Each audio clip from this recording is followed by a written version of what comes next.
Hello, hello, my friend. It's so great to be back for our second week of Mindful Monday, where we're going to start our week off right by putting us in the right frame of mind and giving us each a tool to carry with us for the week that will help us to stay on track.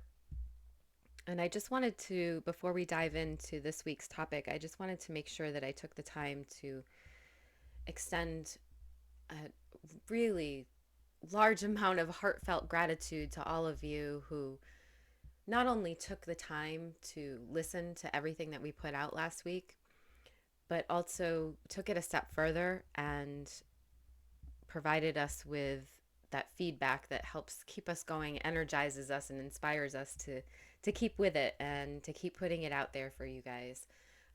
There was a lot of really great positive feedback, and then also there were some that gave us some incredible ideas and thoughts about what we could do to improve, and that's greatly appreciated because we want to be putting out what you guys need most and doing it in a way that's easily accessible, and we can't know what that is unless we hear from you and we're open to having those conversations. So I am so grateful, and hopefully it continues and we'll hear even more feedback this week. I want to make sure that those conversations keep happening. Part of the goal of this whole initiative is to create that sense of community that we had worked so hard to build in person over community dinners and classes and events.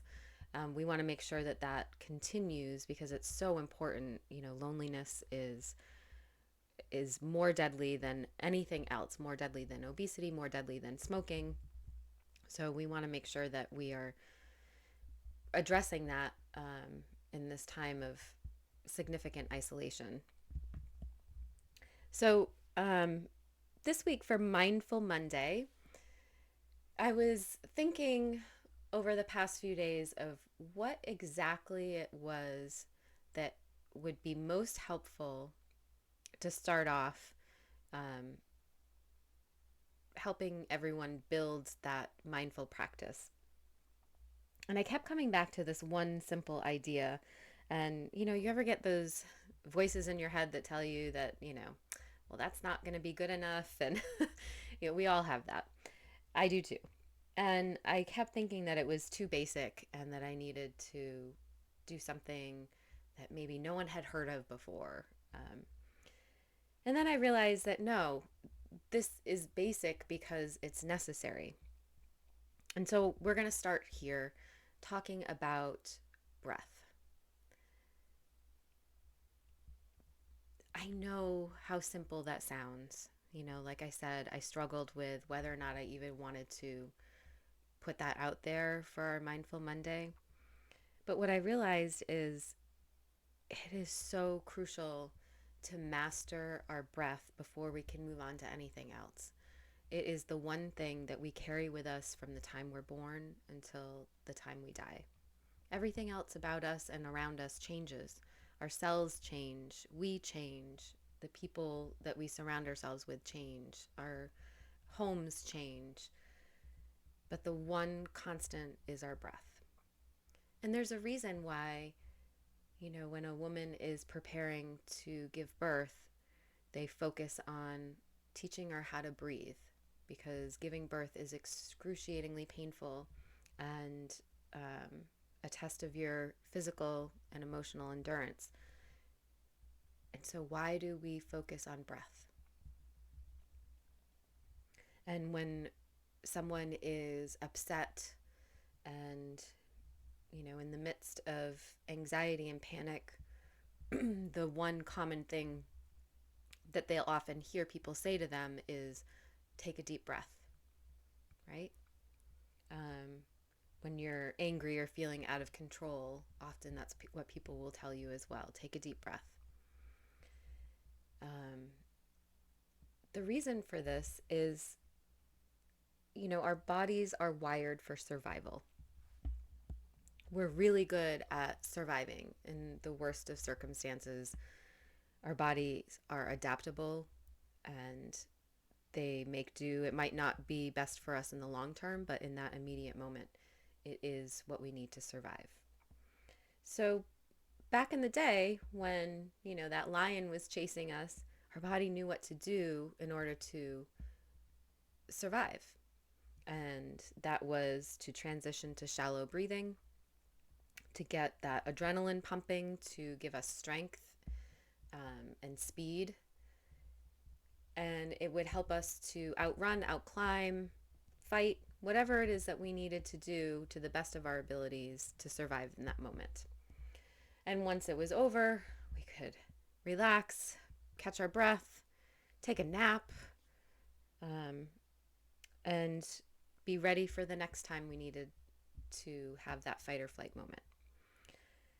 The problem is that nowadays we are faced with stress at a constant, especially right now. It just never seems to end. There's negativity thrown at us from every which way, responsibilities piling up, things that we didn't know and weren't trained to do, like becoming teachers, and while juggling all the things that need to get done around the home, and also your job working from home in a chaotic environment. It's craziness.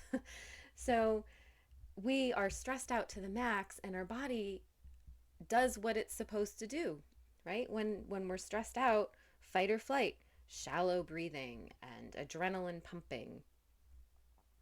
And those are all great survival skills. However, that's not what is needed for this type of stress. And our body doesn't understand that. So we are in control. We know that that's not helpful to us right now. So the one thing that we can do is regulate our breathing, right? Remind ourselves, notice when we're shallow breathing or when we're holding our breath. I do that often when I'm really stressed out or I'm concentrating really hard on something important. I will literally hold my breath and not realize it. So paying attention to how you're breathing, because that regulates all of the internal conversations happening and all of the hormone outputs and the adrenaline releases and all of those responses, we can simply control by breathing properly. So if we want to feel less stressed, I can't take away the stress from your life. I wish I could, but I can't.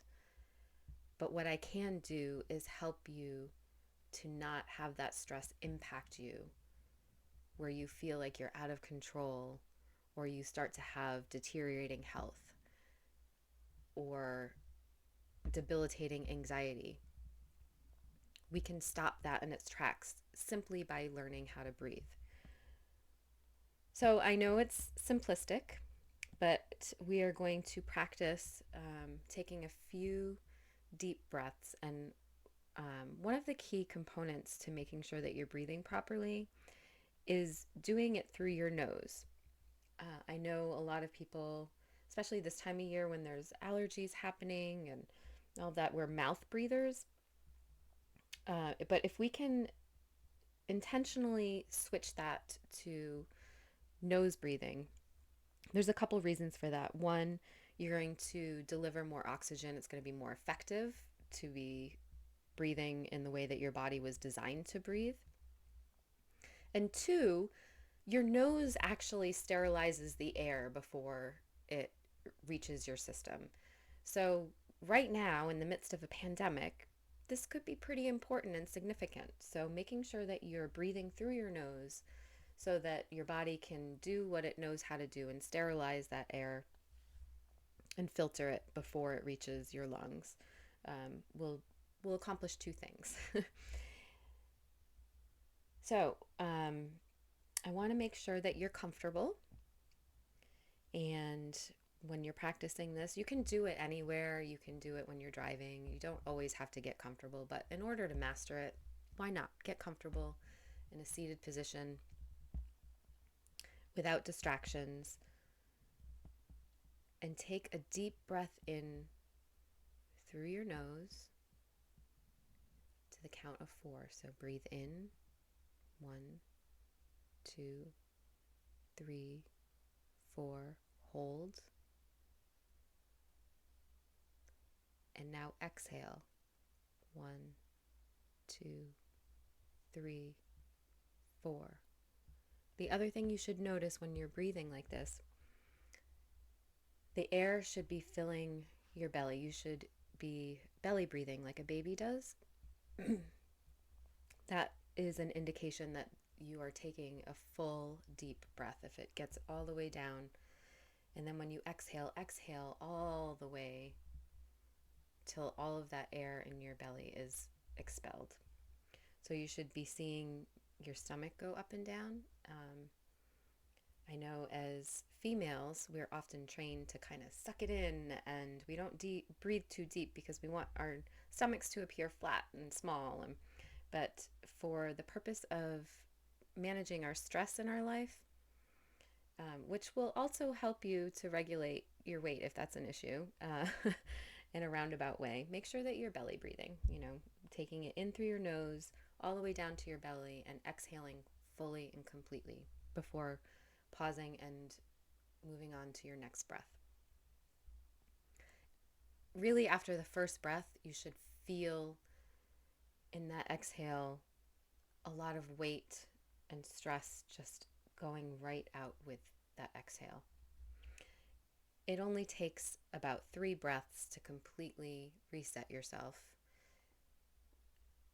I find I need to remind myself probably about 4 times a day. I check in on my breathing and actually become aware of how I'm breathing, because it's such a routine that you don't even notice when you're holding your breath or you're shallow breathing. So if you set an alarm for a few times a day, it just sets that habit of checking in and making sure that you're breathing properly. Whenever you're driving in traffic, use that time. Washing dishes, brushing your teeth, any routine habits that you have, if you can also incorporate the breathing, so then it becomes a you're doing a habit that's already established and you're just tacking onto that. It becomes easier. It's not taking up any more time in your day. That's the best way to establish new habits, is finding things that already exist and adding the new one onto it.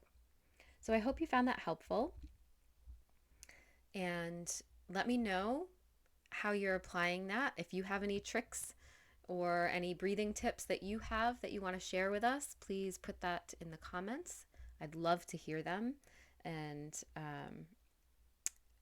I hope you utilize this to help recenter yourself for the week. And I know that we're all going to have an amazing, wonderful week filled with moments of joy and peace. Might not be constant and steady, but we can find those. I'll talk to you again soon.